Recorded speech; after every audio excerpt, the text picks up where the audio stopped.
തളി ക്ഷേത്രം ഉൾപ്പെടെ കോഴിക്കോട്ടെ വിവിധയിടങ്ങളിൽ സന്ദർശനം നടത്തി കേന്ദ്ര സഹമന്ത്രി സുരേഷ് ഗോപി. രാവിലെ 7 മണിയോടെയാണ് സുരേഷ് ഗോപി തളി ക്ഷേത്രത്തിൽ ദർശനം നടത്തിയത്.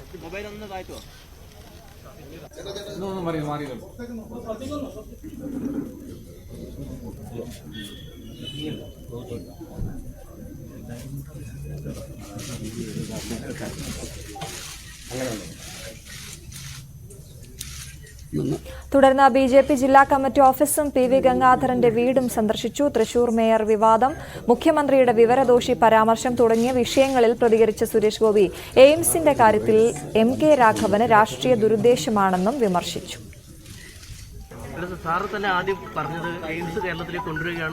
അല്ല, അതൊക്കെ പിന്നെ അതിനുള്ള വേദിയല്ല. ഞാൻ എന്റെ വഴിക്കൊന്ന് സഞ്ചരിച്ചോട്ടെ. ഞാനൊരു വ്യക്തിയാണ്. ആദ്യം എനിക്ക് ഒരുപാട് ബന്ധങ്ങളുണ്ട്. ക്ഷേത്രങ്ങളുമായിട്ടുള്ള ബന്ധങ്ങളുണ്ട്, വ്യക്തികളുമായിട്ടുള്ള ബന്ധമുണ്ട്. എല്ലാം ഞാൻ കണക്കിലെടുത്താണ്. എല്ലാ വിഭാഗം ആൾക്കാരുമാണ് എന്നെ പിന്തുണച്ചത്. എനിക്കതൊന്നും മുറിച്ചു കളയാനൊക്കത്തില്ല. ഞാൻ പണ്ടേ അങ്ങനല്ല, ഇലക്ഷൻ വേദികളിലും അങ്ങനല്ലായിരുന്നു. അതങ്ങനെ തന്നെയായിരിക്കും. ഒരു കാര്യമുള്ള താങ്കളെ പിന്തുണച്ചു എന്ന പേരിൽ അല്ലെങ്കിൽ താങ്കളെ വല്ലാതെ സപ്പോർട്ട് ചെയ്യുന്നവരിൽ തൃശൂർ മേയറിൽ നിന്ന് CPM വിശദീകരണം തേടി. അല്ല, ഞാൻ പറഞ്ഞില്ലേ, ഈ വക ഉപരിതല പ്രയോജനപ്പെടുത്താൻ വേണ്ടിയുള്ള ചർച്ചകളുടെ ഒന്നും മെറ്റീരിയലല്ല ഞാൻ. അവരൊക്കെ ചർച്ചിച്ചോട്ടെ, ഞാൻ അതിന്റെ ഭാഗമല്ല. എന്നെ ദൈവമായിട്ട് ജനങ്ങൾക്ക് മനസ്സിൽ തോന്നിപ്പിച്ച് ജനങ്ങൾ എന്നെ തിരഞ്ഞെടുത്തു. ആ ജനങ്ങളെ എന്നിലേക്ക് കൊണ്ടുവരുന്നതിന്, എന്റെ രാഷ്ട്രീയ വളർച്ചയ്ക്ക് വേണ്ടി, എന്റെ ഭരണപരമായ ഒരു എന്നെ ഒന്ന് സ്ഥാപിക്കുന്നതിന് വേണ്ടി, ആ ജനങ്ങളെ എന്റെ അടുത്തേക്ക് കൊണ്ടുവരുന്നതിന് വേണ്ടി, ക്രോഡീകരിക്കാൻ വേണ്ടി ശ്രമിച്ചു. സ്നേഹം ക്രോഡീകരിക്കാൻ വേണ്ടി, അത് വോട്ടിന്റെ രൂപത്തിലാണെങ്കിൽ അങ്ങനെ, അതിനുവേണ്ടി 1.5 വർഷം പണിയെടുത്ത തൃശ്ശൂരിലെ കാര്യകർത്താക്കളുണ്ട്. അവരൊക്കെ മാത്രമാണ് എന്റെ ജനങ്ങളും അവരും ആണ് ഇനി എന്റെ ഉത്തരവാദിത്വം. എല്ലാവരും ചേർത്ത് നിർത്തും. എന്നെ അവർ ചേർത്ത് നിർത്തുന്നതാണ്. ഞാൻ എന്തിനവരെ, ഞാൻ ആരാണ് അവരെ ചേർത്ത് നിർത്താൻ? അവരെന്നെയാണ് ചേർത്ത് നിർത്തുന്നത്. കോഴിക്കോട്ടെ സന്ദർശനം പൂർത്തിയാക്കി കണ്ണൂരിലേക്ക് തിരിക്കുന്ന സുരേഷ് ഗോപി മാടായിക്കാവ്, രാജരാജേശ്വരി ക്ഷേത്രം, പറശ്ശിനിക്കടവ് എന്നിവിടങ്ങളിൽ ദർശനം നടത്തും. മുൻ മുഖ്യമന്ത്രി EK നായനാരുടെ ഭാര്യ ശാരദ ടീച്ചറെയും സുരേഷ് ഗോപി സന്ദർശിക്കും. MS അനീഷ് കുമാർ വിവരങ്ങളുമായി ചേരുന്നു. അനീഷ്, രാവിലെ എത്തിയതാണ് സുരേഷ് ഗോപി. ഈ കോഴിക്കോട് നിന്നും കണ്ണൂരിലേക്ക് യാത്ര തിരിച്ചു അദ്ദേഹം.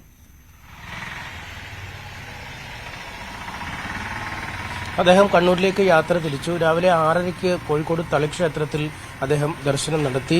ഏതാണ്ട് 15-20 മിനിറ്റോളം നീളുന്നതായിരുന്നു അദ്ദേഹത്തിന്റെ ക്ഷേത്ര ദർശനം. അതിനുശേഷം തൊട്ടടുത്തുള്ള മാരാർജി ഭവൻ, അതായത് BJPയുടെ കോഴിക്കോട് ജില്ലയിലെ ജില്ലാ കമ്മിറ്റി ഓഫീസാണ്. അവിടെ എത്തി പ്രവർത്തകരെയും നേതാക്കളെയും ഒക്കെ കണ്ട് ഏതാനും നിമിഷങ്ങൾ അദ്ദേഹം ചെലവഴിച്ചു. അതിനുശേഷമാണ് മാധ്യമപ്രവർത്തകരെയും കണ്ട് അദ്ദേഹം പിന്നീട് കണ്ണൂരിലേക്ക് യാത്ര തിരിച്ചിരിക്കുന്നത്. എന്തായാലും ഈ വരവിന്റെ പ്രധാന ഉദ്ദേശം തന്നെ കൊട്ടിയൂർ ക്ഷേത്രത്തിൽ ദർശനം നടത്തുക എന്നതാണ്. താൻ വിജയിച്ചു കഴിഞ്ഞാൽ ആദ്യം തന്നെ അവിടേക്ക് പോകണമെന്ന് ആഗ്രഹിച്ചിരുന്നതാണ്. അതുകൊണ്ട് കൊട്ടിയൂർക്കുള്ള യാത്രാമധ്യയാണ് കോഴിക്കോടും കണ്ണൂരുമുള്ള മറ്റ് ഈ ഇടങ്ങളിലേക്ക് പ്രധാന വ്യക്തികളെ കാണുന്നതും ക്ഷേത്ര ദർശനവും പാർട്ടി ഓഫീസ് സന്ദർശനവും ഇക്കാര്യങ്ങളൊക്കെ ഇതിനിടയിൽ വന്നു ചേർന്നതാണ് എന്നാണ് അദ്ദേഹം പറയുന്നത്. എന്തായാലും രാവിലെ മാധ്യമപ്രവർത്തകർ അദ്ദേഹവുമായി സംസാരിച്ചപ്പോൾ ഈ EK നായനാരുടെ പത്നിയെ കാണാനുള്ള യാത്ര ഒരു രാഷ്ട്രീയമായ ഒരു കാഴ്ചപ്പാടിലുള്ളതാണോ എന്ന് ചോദിക്കുകയുണ്ടായി. പക്ഷേ പലതരത്തിലുള്ള ആളുകളുമായി തനിക്ക് അടുത്ത ബന്ധമുണ്ട്, അതിനെയൊക്കെ രാഷ്ട്രീയമായി കാണാൻ കഴിയില്ല. ക്ഷേത്രങ്ങളിൽ താൻ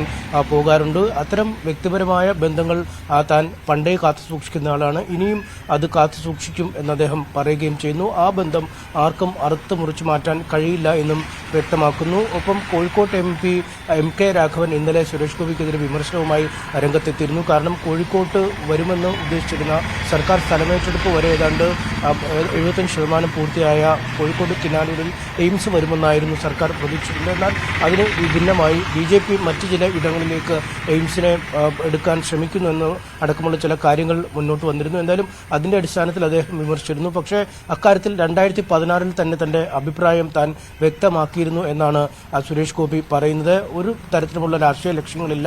ഇക്കാര്യത്തിൽ കോഴിക്കോട് MP ക്കാണ് രാഷ്ട്രീയ ദുരുദ്ദേശമുള്ളത് എന്നും അദ്ദേഹം പറയുകയും ചെയ്തു. മറ്റ് ചോദ്യങ്ങളോടൊക്കെ നല്ല വഴക്കമുള്ള രാഷ്ട്രീയക്കാരനെ പോലെ തന്നെയാണ് അദ്ദേഹം പ്രതികരിച്ചത്. ഒപ്പം ഔദ്യോഗികമായി പറയേണ്ട കാര്യങ്ങൾ അല്ലെങ്കിൽ അത്തരത്തിൽ വകുപ്പുകളുമായി ബന്ധപ്പെട്ടെടുക്കേണ്ട തീരുമാനങ്ങൾ എന്നിവയൊക്കെ ഒരു കസേരയിൽ ഇരുന്ന് ഓഫീസിൽ ഇരുന്ന് താൻ സംസാരിക്കുമെന്നും അദ്ദേഹം വ്യക്തമാക്കിയിരിക്കുന്നു. എന്തായാലും പൂർണ്ണമായും ക്ഷേത്ര ദർശനവും വ്യക്തിപരമായ കാര്യങ്ങളും മാത്രമാണ് ഇത്തവണത്തെ ഈ കോഴിക്കോട് സന്ദർശനത്തിൽ ഉള്ളതെന്ന് അദ്ദേഹം വ്യക്തമാക്കുന്നു. എന്തായാലും കേന്ദ്ര സഹമന്ത്രിയായ ശേഷം ആദ്യം എത്തിയത് കോഴിക്കോടാണ്. ഇന്നലെ രാത്രി 10:30-ക്കാണ് അദ്ദേഹം വിമാനമിറങ്ങിയത്. അതിനുശേഷം കോഴിക്കോട്ടെ സ്വകാര്യ ഹോട്ടലിൽ താമസിക്കുകയും രാവിലെ ക്ഷേത്ര ദർശനത്തിനായി പുറപ്പെടുകയുമായിരുന്നു. അശ്വതി, ശരി, എന്തായാലും വ്യക്തിപരമായ കാര്യങ്ങളാണ് സുരേഷ് ഗോപിക്ക് ഇന്ന് ചെയ്തു തീർക്കാനുള്ളത് എന്ന് അദ്ദേഹം തന്നെ പറഞ്ഞു കഴിഞ്ഞു. എം എസ് അനീഷ് കുമാറാണ് വിവരങ്ങൾ നൽകിയത്.